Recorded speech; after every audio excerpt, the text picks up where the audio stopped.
Assalamualaikum warahmatullahi wabarakatuh.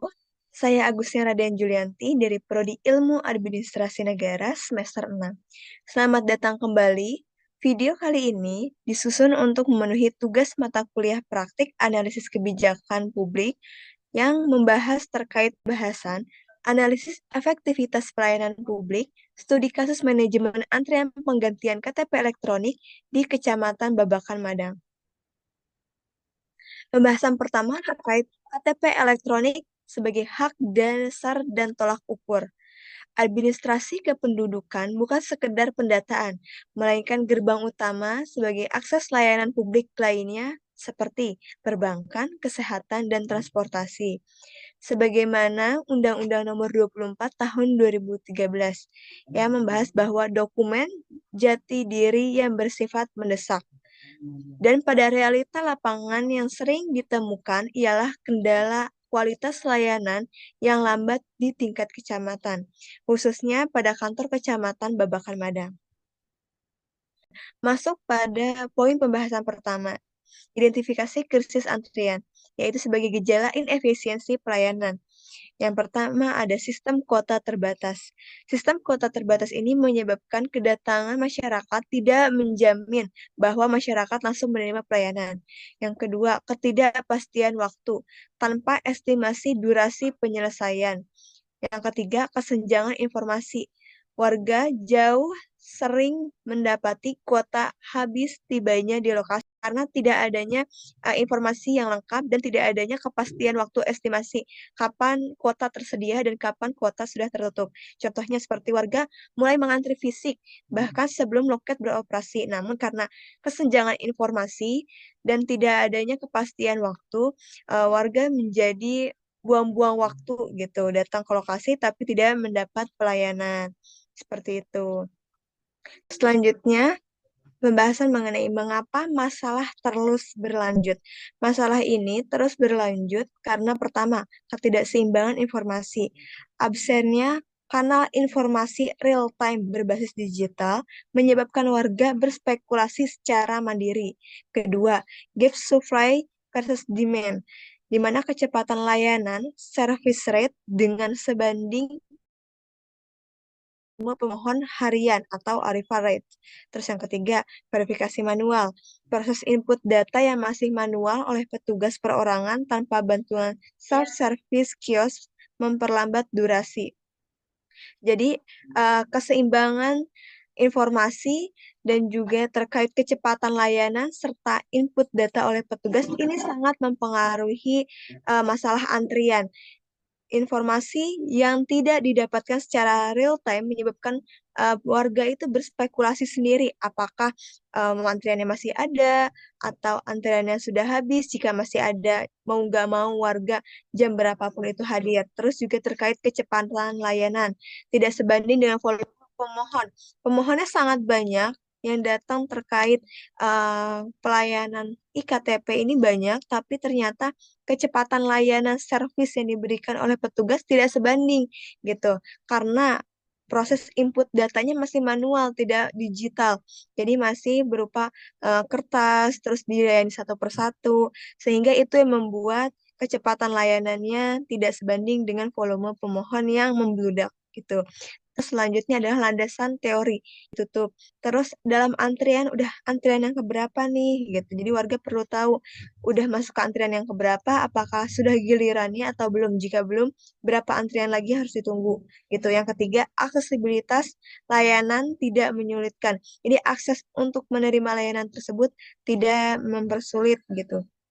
Terus yang kedua adalah Peraturan Pemerintah Nomor 2 Tahun 2018 tentang SPM. SPM ini adalah mutu pelayanan dasar, merupakan sebagai aturan pemerintah yang wajib, jadi ini adalah mutu pelayanan dasar merupakan urusan pemerintahan yang wajib dan berhak diperoleh warga secara minimal gitu. Jadi SPM menuntut kepastian dokumen diproses tanpa hambatan, kuota yang tertutup tanpa informasi jelas sebelumnya. Kayak gitu. Jadi SPM ini menuntut kepastian dokumen diproses tanpa hambatan, kuota yang tertutup tanpa informasi jelas sebelumnya. Gimana ya jelasinnya? Oke, jadi berdasarkan peraturan pemerintah nomor 2 tahun 2018, mutu pelayanan dasar yaitu merupakan urusan pemerintah wajib yang berhak diperoleh warga secara minimal. SPM menuntut kepastian dokumen diproses tanpa hambatan, kuota yang tertutup tanpa informasi jelas sebelumnya. Memasuki landasan teori 2, yaitu era digital. Saat ini kita memasuki masa di mana teknologi berkembang sangat pesat, khususnya di teknologi komunikasi dan informasi. Sebagaimana mengutip dari Yanto tahun 2025, inovasi teknologi ini sesungguhnya memberikan arah baru bagi efisiensi birokrasi, yaitu melalui pemanfaatan teknologi pintar. Kunci efektivitas di sini yaitu di kompetensi aparatur dan keandalan sistem elektronik. Sebagaimana yang dijelaskan Maulana tahun 2024 bahwa teknologi harus mampu memangkas birokrasi berbelit-belit untuk menjaga transparansi. Kayak gitu. Jadi teknologi di sini dapat membantu masyarakat untuk terhindar dari birokrasi yang berbelit-belit kayak gitu. Misalkan dari loket A harus ke loket B, C, dan E gitu ya. Belum lagi misalkan dokumennya masih ada yang kurang atau salah gitu kan. Itu kita harus bolak-balik. Ya ini kan sesungguhnya berbelit ya, berbelit-belit kayak gitu.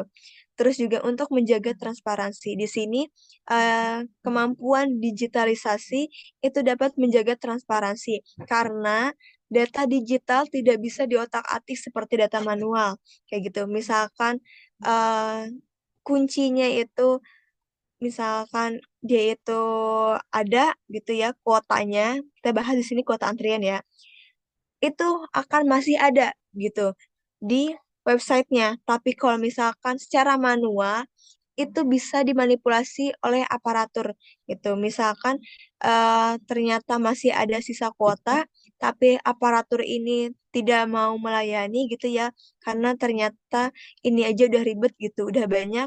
Nah, itu dapat dimanipulasi kalau data manual. Tapi kalau data digital itu misalkan masih ada kuotanya, itu tetap masih bisa gitu warga untuk mendaftar dan menerima pelayanan gitu. Sistem Smart Key yaitu modernisasi manajemen antrian berbasis digital. Apa itu Smart Key? Yaitu Smart Map dan Appointment Reservation Tracking Quiz, yaitu solusi reservasi daring berbasis web. Jadi kita booking tapi melalui website yang memadukan peta interaktif kuota wilayah secara real time dengan sistem kuota balancing dan time slot logarithm, yaitu peta visual sisa kuota gitu. Jadi nanti akan ditampilkan peta visual yaitu sisa kuotanya gitu dengan pilihan hijau, kuning, merah kayak gitu. Misalkan hijau itu antriannya kuotanya masih banyak gitu. Terus kalau kuning itu sisa kuotanya tinggal sedikit lagi. Kalau merah berarti sudah habis gitu. Terus juga memberikan slot waktu spesifik misalkan 10.15 sampai 10.30. Jadi maksudnya misalkan kita ngambil reservasi antrian di jam 10.30 kayak gitu. Nah, nanti secara otomatis kita akan menyiapkan durasi waktu nih perjalanan dari rumah ke lokasi. Berarti sebelum 10.30 kan. Nah, nanti si smart key-nya itu melalui websitenya muncul gitu bahwa di jam 10.15 kita harus eh, mulai on the way nih ke lokasi gitu ya. Mulai on the way karena nanti kan kita nggak tahu nih perjalanannya butuh waktu berapa. Nah, di Smart Key ini memunculkan gitu waktunya dari wilayah rumah kita ke sana itu per berapa menit estimasinya dan kita perlu on the way ke sana mulai jam berapa kayak gitu. Terus yang ketiga yaitu verifikasi dokumen digital sebelum datang. Jadi kalau secara manual kita kan datang ke sana dulu nih ngambil antrian. Habis itu baru dicek kan kelengkapan dokumennya. Kalau misalkan kelengkapan dokumennya masih kurang, otomatis kan kita harus balik lagi ya harus ambil antrian baru lagi. Nah, itu kan akan memakan waktu. Tapi di Smart Key ini cukup memasukkan dokumen yang diperlukan gitu secara digital. Jadi sebelum datang kita masukin dulu dokumennya, baru setelah itu akan diverifikasi oleh website. Misalkan sudah oke, baru boleh langsung menuju lokasi. Tapi kalau misalkan belum tervalidasi, nanti perlu ditambahkan lagi dokumennya kira-kira apa yang kurang, apa yang perlu diganti, seperti itu. Terus selanjutnya alur penggunaan Smart Key, yaitu pertama adalah cek peta kuota. Warga dapat melihat sisa kuota harian secara real time di web. Kayak gitu. Terus yang kedua reservasi slot. Setelah cek kuotanya masih ada, kita dapat melakukan reservasi, yaitu memilih jam dan upload bukti KTP rusak untuk verifikasi awal. Yang ketiga, terima QR Code untuk mendapatkan kode antrian beserta estimasi menit layanan. Yang keempat, datang dan scan. Tiba 10 menit sebelum jadwal untuk memindai di loket. Kayak gitu. Terus terakhir yaitu selesai cepat, yaitu proses fisik singkat tanpa kerumunan antrian fisik lama. Gitu.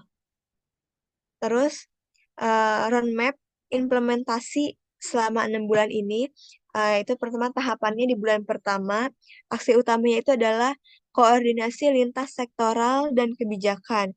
Dengan stakeholdernya itu kita ada camat, Disdukcapil, sama Diskominfo.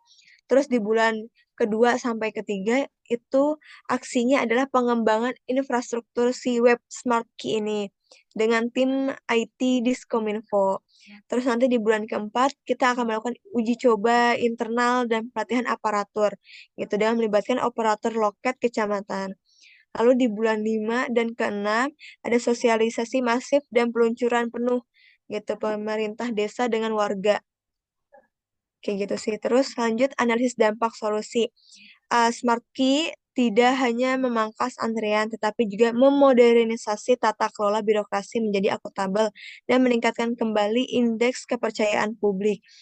Jadi melalui uh, bahasanya e-governance kayak gitu ya, tata kelola pemerintahan khususnya di daerah seperti kecamatan, ini akan sangat membantu kayak gitu. Terus juga dengan menggunakan teknologi itu sama saja kita mulai mengadaptasi gitu dengan keadaan saat ini yang dimana teknologi informasi sudah berjalan sangat pesat kayak gitu ya. Terus juga selain itu di samping solusi dari Smart Key ini kita juga dapat melihat bahwa digitalisasi teknologi juga dapat membantu masyarakat untuk mendapatkan informasi, yaitu menjaga transparansi dan juga akuntabilitas dari aparaturnya itu sendiri. Terus juga untuk dari Smart Key ini, dampak solusinya adalah yang terjamin gitu ya. 100% menjamin gitu ya, bahwa kedatangan warga dapat langsung terlayani gitu. Kemungkinan warga tidak terlayani itu sangat minim, yaitu sekitar 15%. Dan secara daring itu 95% dan efisiensi efisiensi baik waktu warga, terus juga waktu pegawai, tata kelola pemerintahan juga sekitar 80% itu akan efisien kayak gitu. Untuk pembahasan terakhir, di sini saya akan bahas terkait kesimpulan utama masalah di sini, yaitu di Kecamatan Babakan Madang. Jadi masalah di sini tidak hanya sekedar kuota, tapi ada ketidakpastian gitu ya. Bukan hanya kuota antriannya saja yang misalkan, oh iya ternyata warga yang harus dilayani itu banyak gitu ya. Tapi masalah intinya adalah ketidakpastian. Kalau misalkan warganya banyak, tapi itu ada waktu pasti durasi gitu ya, kapan mereka mendapatkan pelayanan, kapan mereka tahu kuota antrian sudah habis gitu. Itu kuota antrian yang banyak itu masyarakat akan termanajemen gitu. Tapi kalau misalkan ada ketidakpastian, akhirnya masyarakat menunggu lama. Terus udah menunggu lama, tidak langsung mendapat pelayanan kayak gitu. Terus juga digitalisasi melalui Smart Key ini adalah salah satu langkah krusial gitu niatnya ya untuk menuju pelayanan yang memuaskan warga. Jadi digitalisasi Smart Key ini diharapkan dapat membantu masyarakat untuk mendapatkan pelayanan umum dan sebagai langkah krusial untuk menuju pelayanan yang akuntabilitas dan transparan. Selanjutnya ada langkah strategis yang dapat diperlukan yaitu komitmen literasi digital bagi aparatur dan penyedia pojok Smart Key di tiap kantor desa untuk menekan angka kesenjangan digital. Jadi perlu adanya kompetensi lagi khususnya di literasi digital pada aparatur dan juga penyedia Smart Key ini, yaitu di kantor-kantor desa karena di daerah itu kan agak sangat sulit ya terkait akses digital.